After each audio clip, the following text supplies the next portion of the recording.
Alright, welcome to the channel. I'm Mick, Demi, and I got a lot of stuff I'd like to talk about. So, Bitcoin has taken off all over the world, as you probably know.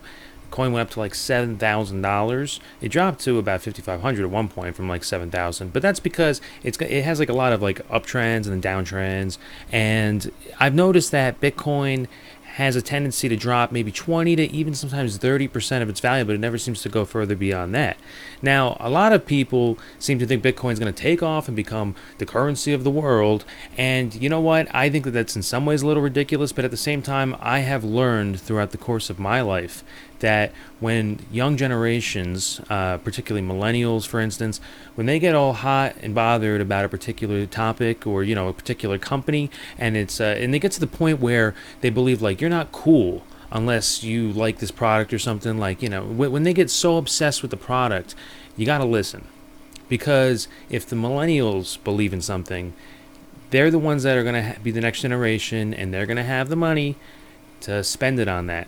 And if they're obsessed with something, that's what's going to be the case. Just like you've seen examples of it where everybody in the world was obsessed with the iPod, and the iPod took over, and they were obsessed with the iPhone. iPhone became the biggest thing on the planet. They were obsessed with Facebook, with Twitter. Those things were enormous. You heard millennials going nuts over Netflix, and now every millennial has Netflix. I use Netflix. I mean, I don't know which of those products I mentioned that I haven't used. I used like all of them. So it's when people talk and they're obsessed with something, you gotta listen.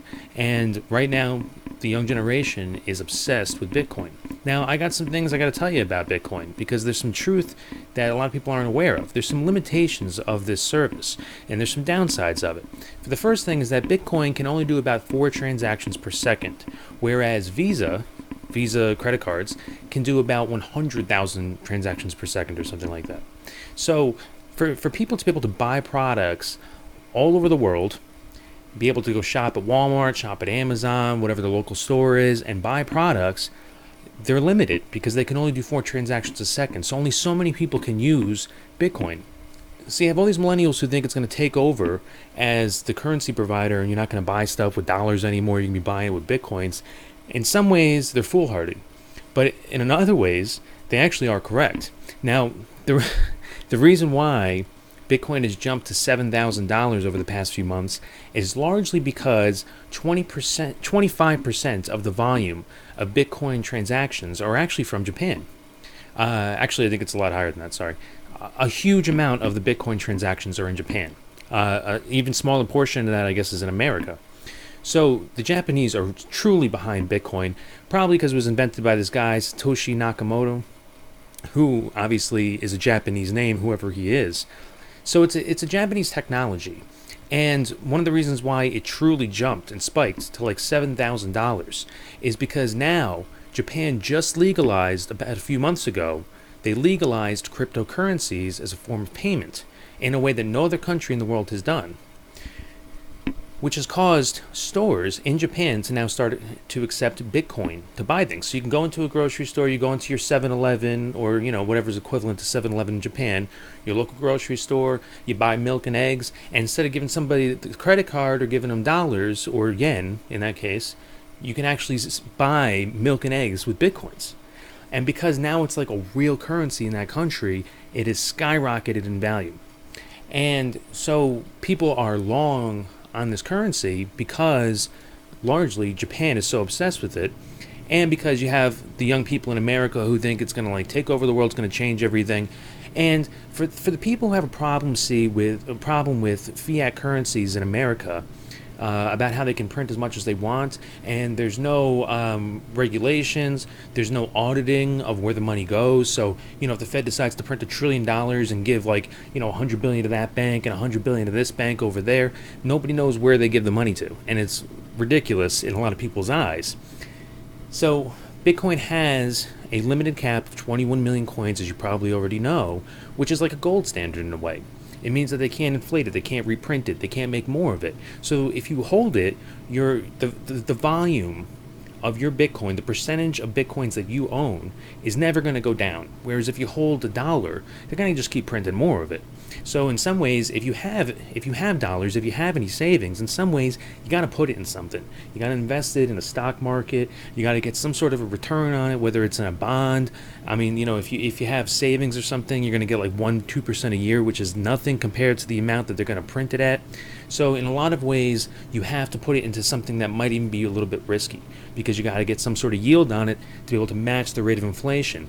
Now, Bitcoin is risky because it can plummet, it can go down, but because it's like a gold standard and never will be printed, it is a sure thing to go up against the printing of other currencies.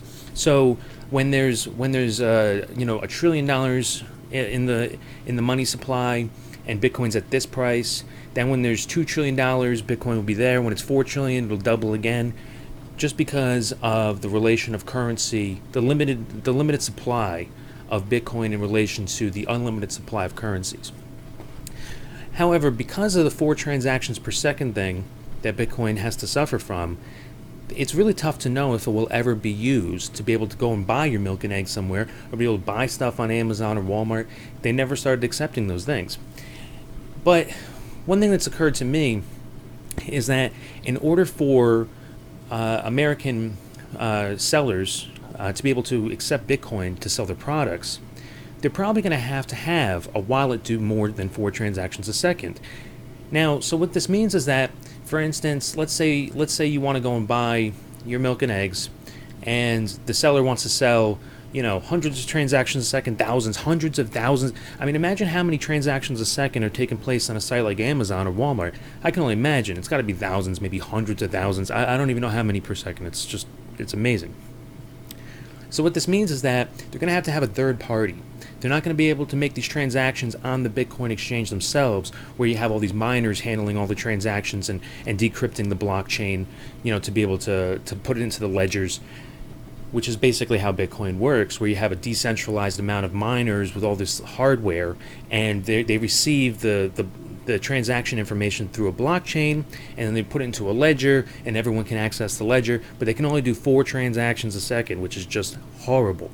So what's going to happen is that a site like Amazon or Walmart or your 7-Eleven is going to have to accept the transaction payment from a wallet that's going to have to do more than 4 transactions a second. They're going to have to log it all, and at the end of the day, they're going to have to settle up by sending it like at 5 p.m. that day or whatever.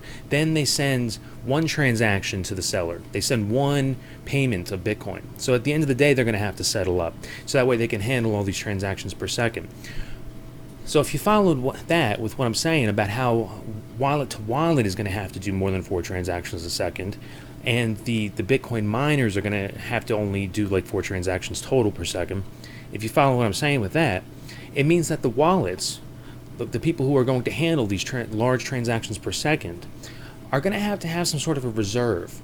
They're going to have to own a percentage of Bitcoin, so that at the end of the day, when they pay 7-Eleven, $15,000 for all their customers bought in terms of milk and eggs and candy bars and stuff, when they pay 7-Eleven $15,000 at the end of the day, they're going to have $17,000 of Bitcoin in the bank. And when they go and they pay Walmart $20,000 at the end of the day, and Amazon $20,000 at the end of the day, then they're going to, like, altogether that's $55,000. So they're going to have $55,000 in Bitcoin in their vault to be able to send it out over the Bitcoin transaction ledgers on the blockchain. So I think that's part of the reason why the price of the coin is skyrocketing so high, because the third-party wallets that are going to be handling all these transactions have to hoard it. They're going to need it in order to do all these transactions. So in a way, it's not just a matter of people holding these coins because they think that it's going to go skyrocket in value. In a way, the value of the coin, the reason why a company has to have it, is actually really essential to being able to trade on the market. Now, I know that a lot of you millennials out there have probably heard about how Bitcoin is amazing, or you know somebody who has it, and they all talk about it through the roof like it's the greatest thing in the world and it's going to change, world currencies and stuff like that. And I appreciate how you're a visionary, and, maybe they're actually right, but there's some downside to this technology. There's some real stupidity that goes on with this. And what I mean by that is electrical costs. There's a lot of future sighted people out there who they want a different reserve currency. They want to trust in Bitcoin or something to take over the world in terms of payments, and they also simultaneously care about the environment.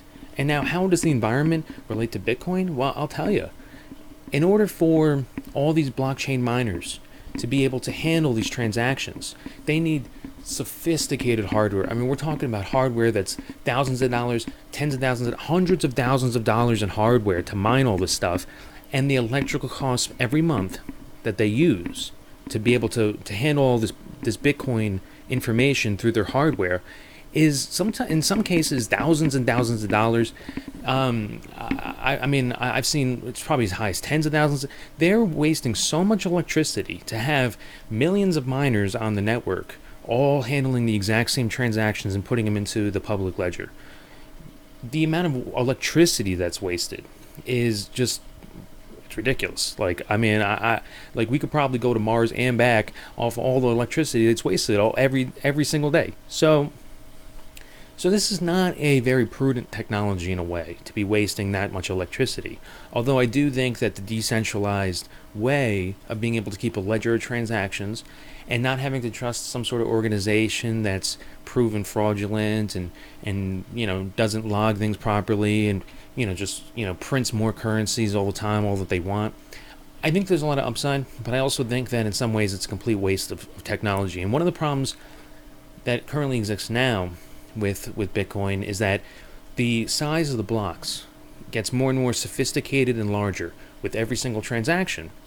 And what that means is that the more people use Bitcoin, the more electricity that has to be used in order to decrypt the coin, the more technology is required every single time a transaction's done, because the blockchain, it gets larger and larger. The ledger it grows, it keeps growing every time a transaction. There's more lines of code that goes into each and every single time, and the hardware that's required is just so much, and the electricity is so much. And in some ways, it's a waste of hardware. I mean, you have people buying all this hardware, they're spending all this money for all this sophisticated hardware, and all they're doing with the hardware is sitting there and mining blocks. And so I do think that this is in some ways a silly technology, but at the same time, it has tremendous benefit. And I think that there is a possibility that Bitcoin could become worth $100,000 a coin. If you're thinking of buying more Bitcoins or something, I think that I think you got some things you got to think about. I think on the one hand, it could get replaced by a different type of coin. Cryptocurrencies could fall altogether. These are possible. So in a way, if you buy a coin, I mean, it really could plummet in value. You could lose a lot of money buying coins.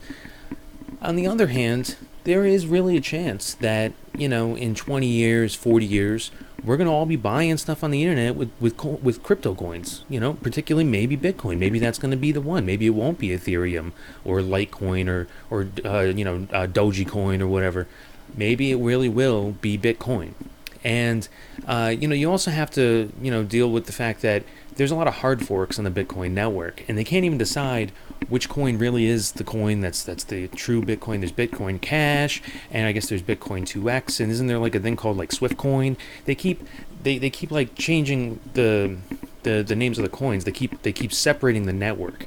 And the reason why this happens is because of the way that Bitcoin was designed to begin with. The reason why is that Bitcoin's a limited technology, and so you have to take, and it has to be like almost unanimous to change it. So if you ever want to improve the technology and change Bitcoin in a certain way, you have to get like everybody on the network, almost a unanimous vote, to approve the change. And so you had a movement on the Bitcoin network to be able to double the amount of transactions that are done per second, up to like 8 per second or something. And a lot of miners, they wanted that, so they took a vote, but not everybody wanted it. And then you had like another one that wanted to like increase the ledger size, so it was going to be like twice the amount of data or something that was going to be required in order to decrypt the coin every time a transaction takes place, because they wanted a more a substantial ledger, even though it was going to be more time consuming. So you have all these different ideas about how to improve the coin, so they keep forking. And while Bitcoin was crashing down to like 5,500, Bitcoin Cash was skyrocketing. And that's partially because they have like ATMs where you can withdraw it. So I would say that investing in any of these things is an incredibly risky and dangerous investment. At the same time, it is possible that you could make a serious fortune by putting some money into these things. So if you are the type of person who's thinking about putting money into these, I think you should only really put money in that you're willing to lose, and that's not going to really stress you out if it goes down. And at the same time, enough that putting enough into it that if it does go up 10 times in value or 100 times in value, which is truly possible. There's some people who believe that Bitcoins will at some point be worth $100,000 a coin, and so if you put a little bit in, I mean, you can make a substantial amount. You can really tenfold your savings or something. On the other hand, they really could crash. So these are dangerous things to really consider putting your hard-earned money into. At the same time, they are the future. And I have plenty of friends who have put a substantial amount of money into Bitcoin since like 2013, maybe even before that. And I've heard from many of them time and time again telling me, buy Bitcoin, buy Bitcoin, buy. Like they do that, like that mind psychology thing where they're like, buy Bitcoins, and they were right. They were absolutely right. And some of these people, I mean, I couldn't really believe it. Some of these people actually had like substantial savings, and they had like all their money in Bitcoin. And considering how much it's gone up, I mean, like they're very, very wealthy, some of these people. So kudos to them to have the foresight to know that, and to even try to tell me to have invested in as early on as they had. At the same time, some of these people told me to buy Bitcoin, and it went down for a while. There were like a few years where it was just trailing down or just not going up in value, and now it's skyrocketed. And a large reason why it has skyrocketed, if you want to know the real reason, is because Japan is accepting it as a true currency, and you can buy your milk and eggs, and you can buy your candy bars and your Coca-Colas or whatever beverage they drink over there with Bitcoin at the supermarket. And so I think that's going to summarize my thoughts on this right now. I think that there's a decent chance that in America we might be accepting coins. I think that the government's probably not going to want that to happen, although they might not necessarily intervene and stop it. So the time might come where sites like Amazon and Walmart want to accept Bitcoin. They'll probably make more sales. There's going to be a percentage of people that have Bitcoins and want to be able to buy them, especially global buyers, people in other countries. But again, the problem is that Bitcoin can only do 4 transactions a second. So there's no way that major suppliers like Amazon or Walmart can accept payments like that, because they make way more than 4 transactions a second. But the solution can be that it will be wallets, individual wallets, that will have to keep the ledgers of more than 4 transactions a second, and at the end of the day, they'll just report it on the blockchain as like one transaction or something. Like it'll be this wallet sent $15,000 to Amazon at the end of the day, and all the buyers within that wallet don't necessarily get added to the blockchain. So the private wallet is the one that handles all the transactions from each, $15 for this grocery, and $5 for this beef jerky. And they send all that, they deal with that all to Amazon. So you'll probably have private, personalized payment processors that are wallets that do all the transactions between the big suppliers. And if it gets to a point where the big suppliers want that, then if in America we start buying stuff with it, I mean, it'll definitely skyrocket. At the same time, credit cards, they seem to work. Sometimes there's some hidden fees on the credit cards and debit cards, but for the most part, they're generally pretty free. And so I don't necessarily know if the general public really wants to go ahead and convert over to a Bitcoin to be able to buy stuff at their grocery store and Amazon. But if it comes to the point where the average person really wants this as a way to be able to buy and sell goods, then it probably will become its own multi-trillion dollar currency that takes over the globe. And so I think it's a really fascinating time. I think it's a somewhat interesting technology, and I do think that the decentralized blockchain can make an impact on the world in a lot of other avenues. One thing that was happening is that Russia was trying to be able to convert their voting polls, and put them onto a blockchain. And this makes a lot of sense because, say for instance that here in America, you go to the voting booth, you cast your vote, and who's the record keeper on these electronic machines? Who puts it into a database, and is that database fair? If you vote Democrat, does it really become a Democrat vote? Or if you vote Republican, does it become a Republican? Or do they put, or if there's tampering, if one party has control of the booths, does your Democrat vote go to a Republican vote? So there is these electronic machines do have a certain amount of proclivity to be ripe for fraudulent reporting, and Russia was trying to create voting booths that go on the blockchain, which means that whenever you would cast a vote at a poll, it would go into a public ledger that is recorded by thousands or maybe even millions of miners on that blockchain. So it's kind of like, imagine for instance that people who have a house, and you have a deed to your house. So it's the record that says that you own your house, and that deed is probably on your county's your county.gov's website.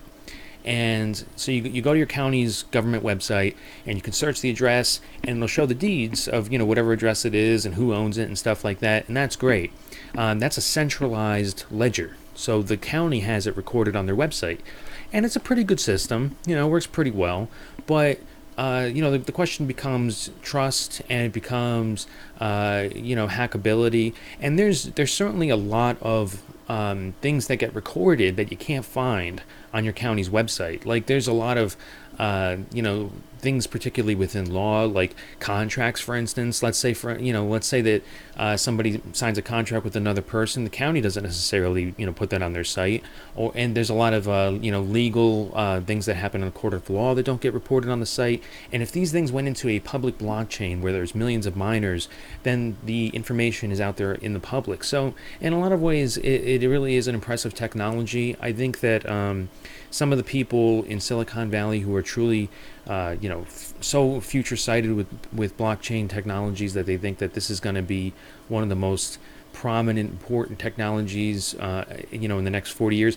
I saw a TED Talk where the speaker at the TED Talk was saying that he thinks blockchain technology is going to be more important than AI or like robotics in the next 40 years, which I think that I think maybe they're a little, they have their head up their ass a little bit or something. Pardon my French. I think maybe they own a lot of crypto coins or something, and they're making it like more important than it truly is. This is not a replacement. Blockchain technology is not a replacement of the internet. And if you're somebody who is interested in tech, or if you're an engineer or a programmer yourself and you keep up with these things, you probably encounter a lot of people in tech who think that blockchain is like the next type of internet. And, maybe I'll be proven wrong. Maybe 30 years from now, blockchain will be, like the next internet, or it'll be as big as AI or something. But having read a lot about it, and being a bit of an engineer myself, and, with a programming background, I don't feel like it's as important of a technology as they make it out to be. Although it is a real good contribution to be able to have public ledgers. I do just think it's just a complete waste of electricity and hardware to have 20,000 people downloading and keeping records of the exact same ledger when you can just have one centralized source putting the ledger on their servers. And so those are my thoughts on this technology, and considering how major Bitcoin is right now, and how big it's trending, and how many people are searching for it on the web, I thought that I had some ideas and thoughts on the matter, and I figured I'd share it. So thanks for watching. I'm Mick Demi. Please subscribe to my channel, especially if you want to learn something new, expand your mind. Ideas are a powerful thing, and because they can spread like wildfire. When you hear an idea for the first time, a lot of times people will share their idea. They'll tell somebody at the water coolers. They'll talk about it a little way. And if you can just get that little nugget of information that you never heard of or thought of before, it can make you that much more powerful. And so if you like my ideas, share them, because it can change the world. Ideas can change the world. Thanks for watching. Have a good one.